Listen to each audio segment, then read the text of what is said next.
Voltamos. Então, vamos analisar aqui a estruturação do PPP. Esse modelo de estruturação você encontra em Celso de Santos Vasconcelos, em Danilo Gandin, tá? De repente em outros autores também, mas esses dois são dois grandes autores que trabalham com esse caminho de estruturação do PPP. E o Celso de Santos Vasconcelos, ele entende que o marco referencial diagnóstico e a programação são também dimensões, tá? Então, são dimensões que devem estar aí articuladas. O tempo todo a gente tem que ter essa ligação, essa articulação entre marco referencial, diagnóstico e programação. Se seguirmos essa estrutura, nós estaremos construindo o projeto político-pedagógico de uma forma que seja consciente, organizada e, obviamente, bem estruturada, né? Bom, vejamos então cada parte. A começar pelo marco referencial. O marco referencial, ideia óbvia de referência. Então a gente precisa ter referência daquilo que é bom, daquilo que é positivo. Então pensamos o seguinte, o que nós queremos alcançar? Para isso, quais são as referências que nós temos? Olha lá, a pergunta do marco referencial é: o que queremos alcançar? O que queremos alcançar? Quando eu pergunto o que nós queremos alcançar, esse posicionamento é político. Tá? Então, a escola, ela quer uma transformação na própria realidade. Nós temos uma escola, nós somos algo, nós queremos ser melhores. É da escola que temos para a escola que queremos. Então, uma vez que nós estamos pensando em transformação, em ser melhor, em ensinar melhor, em atender melhor, nós estamos diante aí de um posicionamento político da escola. Tá? O marco referencial é isso, é o posicionamento político da escola. E olha que coisa interessante, aqui nós estamos em busca de um problema mesmo, de uma tensão. Como assim, Vinícius? Se nós ficarmos na zona de conforto, se você não problematizar a realidade, se você não tensionar a realidade, você fica na zona de conforto, consequentemente não progride. Então, se todos na escola entenderem assim, tá bom do jeito que tá tudo certo, tudo vai ficar do mesmo jeito. Agora, se nós tensionarmos a realidade, no sentido de problematizar, de encontrar problemas, de encontrar tensões, gerando ali conflitos, muitas vezes de posicionamento, de ideias, de interesses, aí sim nós temos condições de buscar a transformação. Então, esse momento do marco referencial é o momento de tensionamento da realidade. Por quê? Porque a gente quer buscar mudança, transformação. Então, lá na zona de conforto, essa transformação não acontece. Então, você pode colocar aí que é um momento de tensão da realidade. Na verdade, a função do marco referencial é essa, né? Tensionar a realidade, para que a gente possa entender onde nós estamos e onde nós queremos chegar, né? Como que a gente vê a realidade? Então, é a busca de um posicionamento. Ponto político. Visão do ideal de sociedade de homem. A referência. Qual é a referência para nós? Qual que é a visão que nós temos ideal de sociedade? Qual que é a visão que nós temos ideal de homem, né?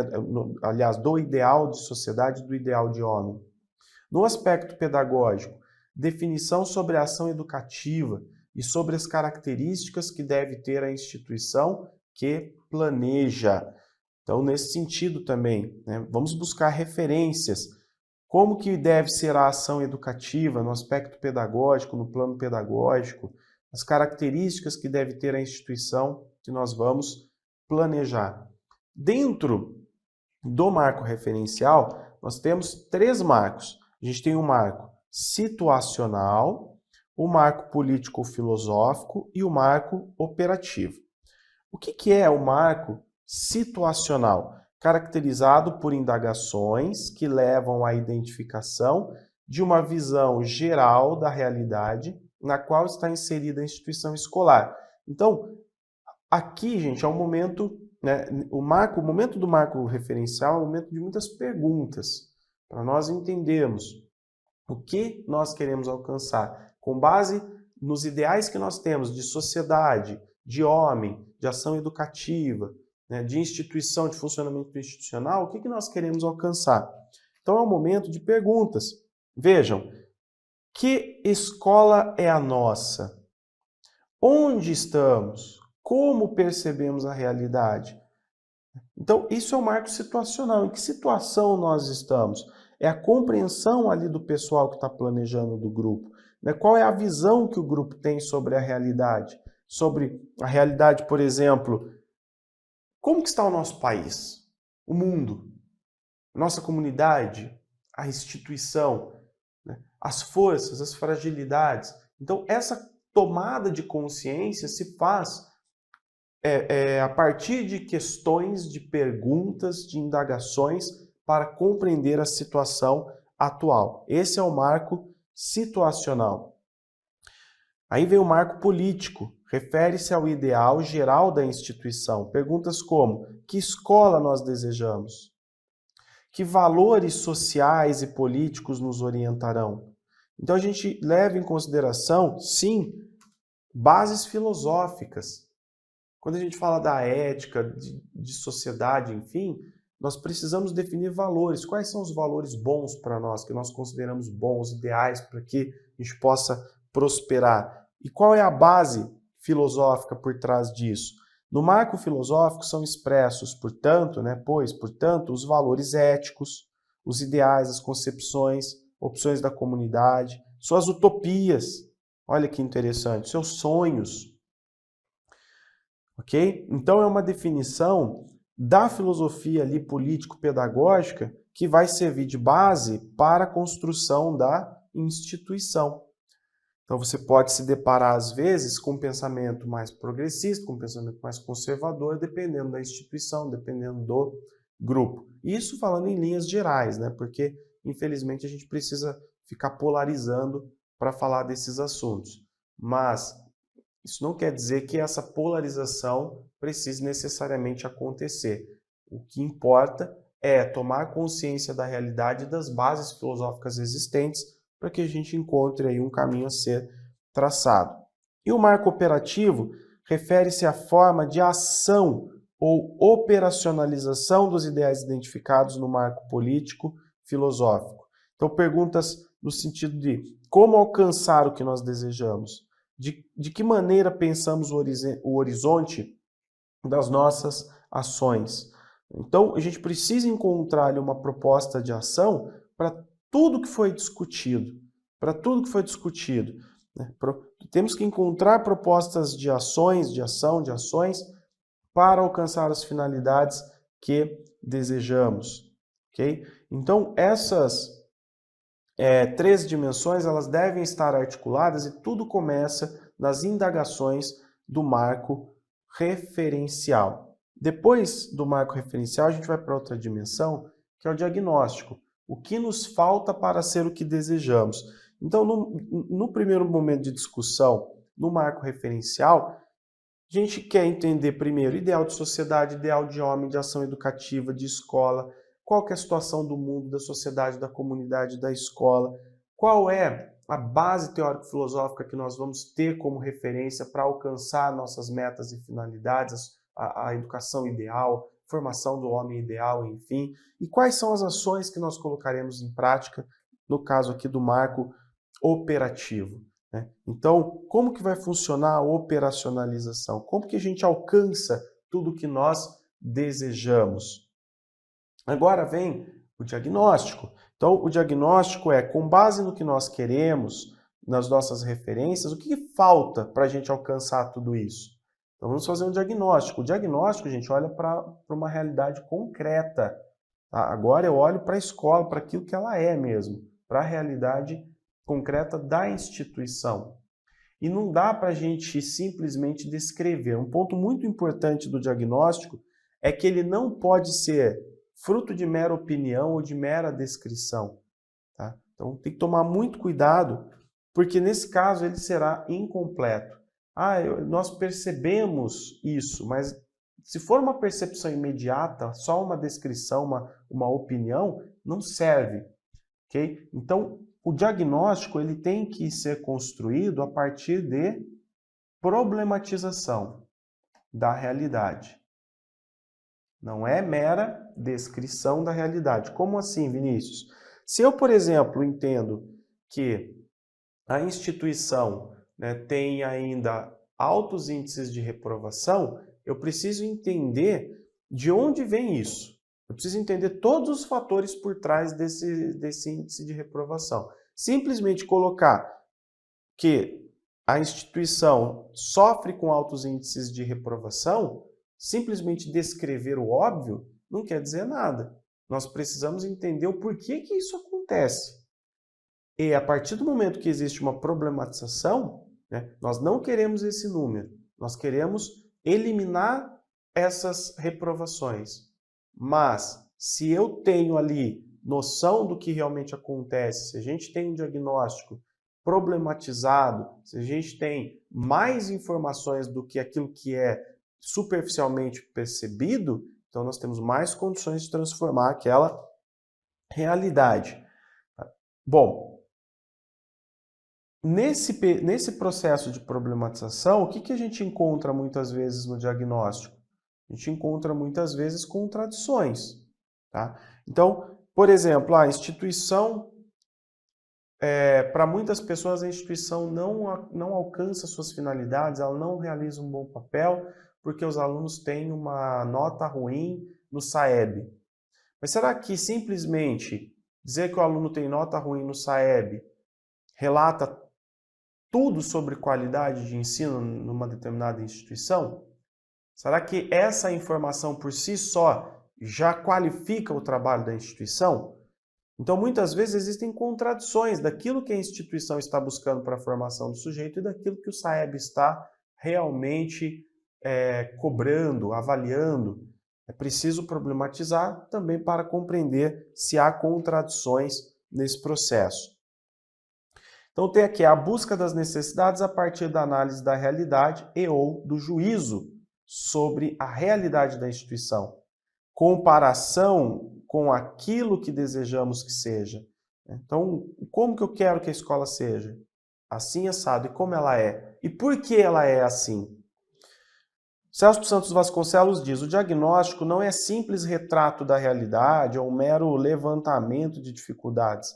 Ele é, antes de tudo, um olhar atento à realidade, para identificar as necessidades radicais e ou o confronto entre a situação que desejamos viver para chegar a essas necessidades. E, por fim, a última dimensão é a programação. O que faremos concretamente para suprir tal falta? Porque no marco operativo a gente entende assim, olha, se eu quero, né, seguir tal base filosófica, teórico-filosófica para a construção da escola ideal, então eu preciso de uma escola mais democrática.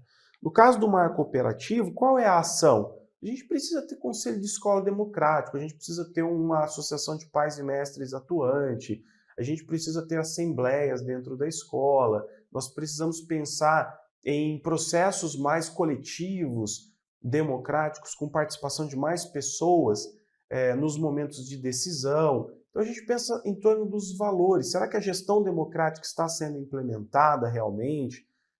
Agora, quando eu falo de programação, eu falo de ações concretas, ou seja, como se fosse um programa de ações que precisa ser realizado para a construção daquilo que tudo foi, aliás, de tudo que foi pensado. Então, quando eu falo de programação, eu estou falando de proposta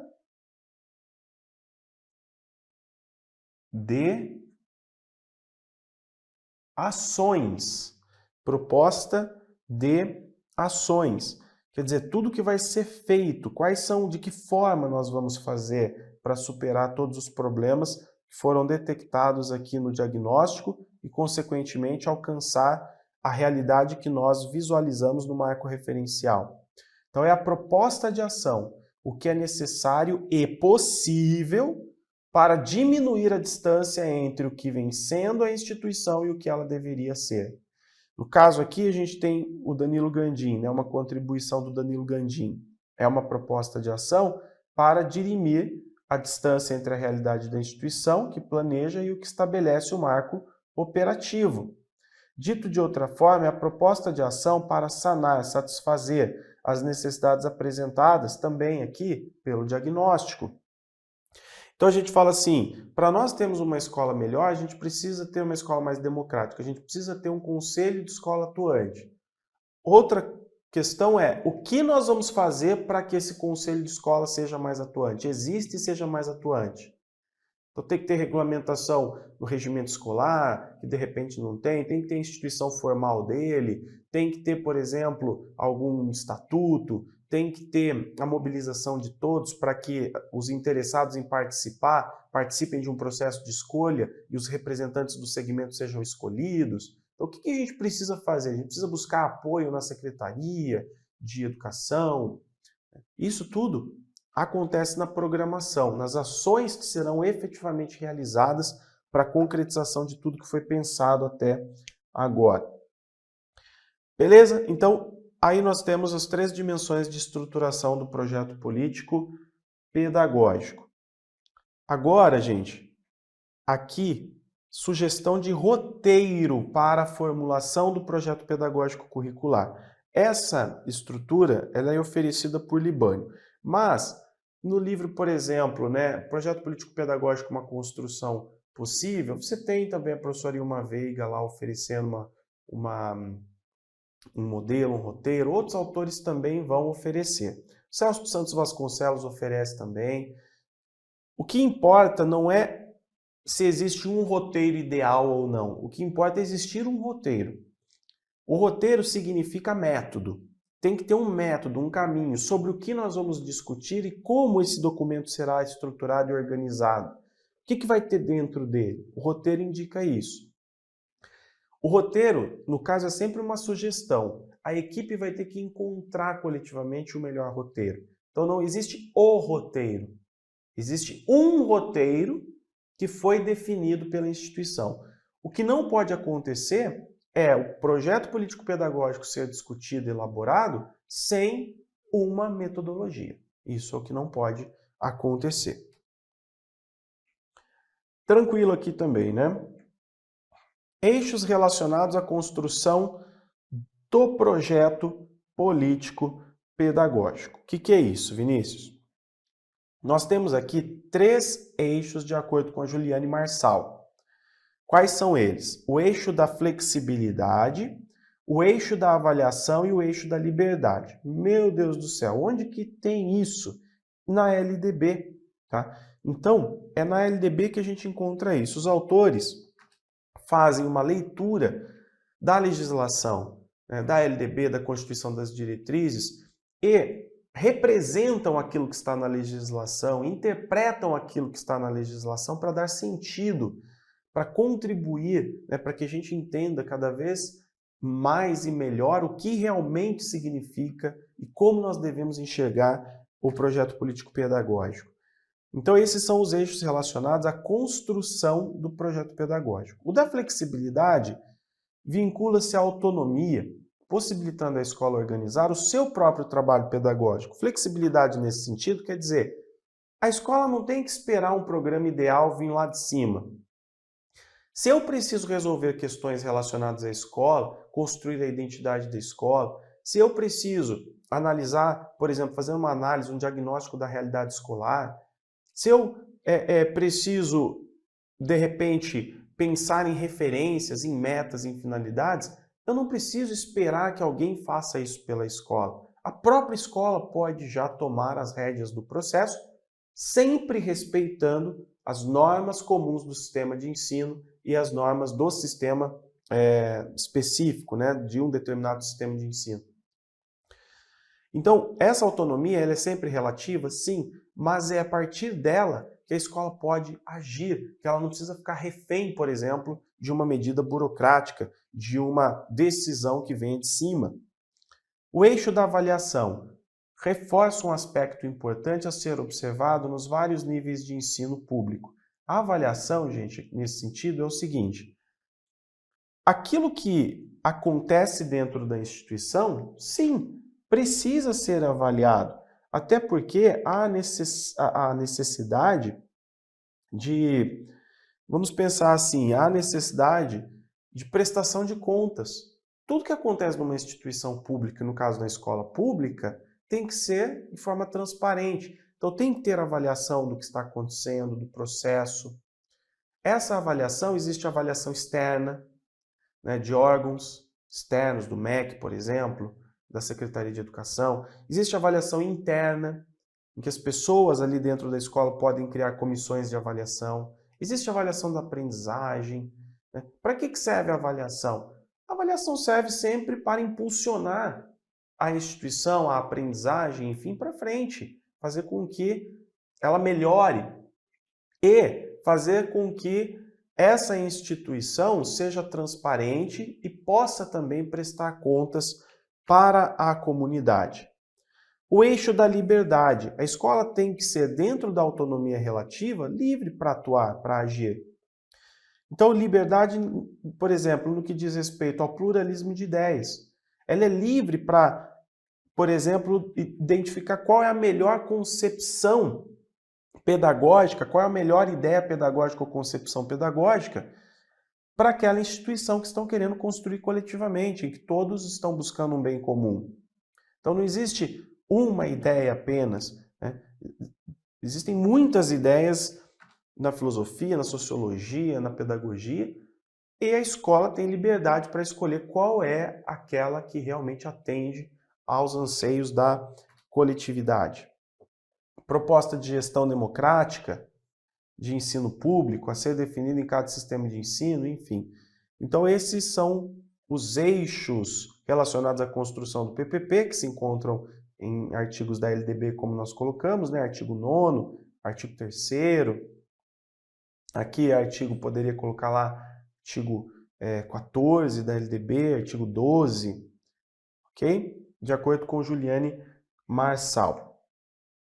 Autonomia e responsabilidade da escola. Então, de acordo com a Heloísa Luque, e quando está assim a gente pode ler Lick, né? Que às vezes o nome da Heloísa Luque parece assim também, e eu sempre fico na dúvida se é Luque ou Lick. A escola é mais autônoma quando mostra-se capaz de responder por suas ações. Quando ela se mostra capaz de prestar contas dos seus atos, de realizar seus compromissos, de estar comprometida com eles, de modo a enfrentar reveses e dificuldades. E no caso da Juliane Marçal, a autonomia significa a capacidade da escola decidir o seu próprio destino, porém permanecendo integrada ao sistema educacional, porque ela segue normas. Ela não deixa de estar integrada. Mas quando a gente fala decidir o seu próprio destino, é construir uma identidade que seja coerente com a realidade vivida pela comunidade que ela atende. Nesse sentido, ela não tem a soberania para se tornar independente de todas as outras esferas. Ela não tem. Nem para fazer ou alterar a própria lei que define as diretrizes e bases da educação como um todo. Mas ela tem o poder de construir a sua própria identidade e decidir o seu futuro. Né? Então, assim, aqui nesse processo, o gestor, o diretor, ele acaba exercendo um papel muito importante, muito de grande influência, orientando, mobilizando todos para participar da construção, elaboração, execução do PPP, orientando, dando informações técnicas. Né? Ainda a gente pode falar, aqui a gente colocou bastante a questão da autonomia, não foi? A gente falou tanto de dimensões, e o tempo todo aparece. Escola mais autônoma. Né? Então, existem também as dimensões da autonomia. Quais são elas? Vou colocar aqui, ó, dimensões da autonomia. Às vezes tem autor que pode até trazer que isso, na verdade, são dimensões do PPP também. Essa palavra vai aparecer, dependendo do autor, ela aparece de formas diferentes, tá? Você vai registrando tudo aí. Então, por exemplo, a escola tem uma dimensão pedagógica? Tem. Para quê que serve essa dimensão pedagógica? Seguindo todas as regras, as leis, consciente de que existe uma base nacional comum curricular, enfim, ela pode construir sua proposta pedagógica. Como vai trabalhar bases teóricas, ideias, se nós vamos trabalhar, valorizar a interdisciplinaridade, organizar o ensino por ciclos ou por séries, a escola tem autonomia para decidir tudo isso. Só que ela também tem uma autonomia administrativa. Tá? Então eu olho sim para todas as leis do sistema educacional, enfim, mas administrativamente eu posso organizar a minha instituição, setores.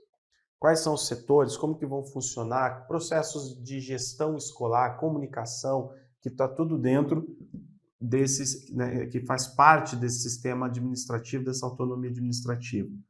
Autonomia financeira para utilizar recursos que podem ser utilizados, né, diretamente pela instituição, daquilo que for necessário, conveniente, inclusive com participação, de repente, efetiva ali de uma associação de pais e mestres, de um caixa escolar, de um conselho fiscal.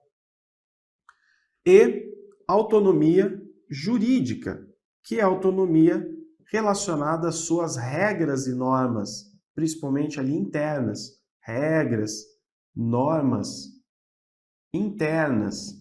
Por exemplo, a instituição se empenhar na elaboração do seu regimento escolar. Aliás, na sequência, você tem a aula, né, sobre a relação entre projeto político-pedagógico e regimento escolar. Beleza? Então aqui nós temos as dimensões da autonomia da escola. Você de repente pode se deparar com um autor que diga o seguinte, que na elaboração do PPP é preciso olhar para essas dimensões aqui. Seriam, por exemplo, dimensões do PPP, dimensão pedagógica, administrativa, financeira, jurídica. Então, dependendo do autor, isso pode vir de uma forma um pouco diferente, tá bom?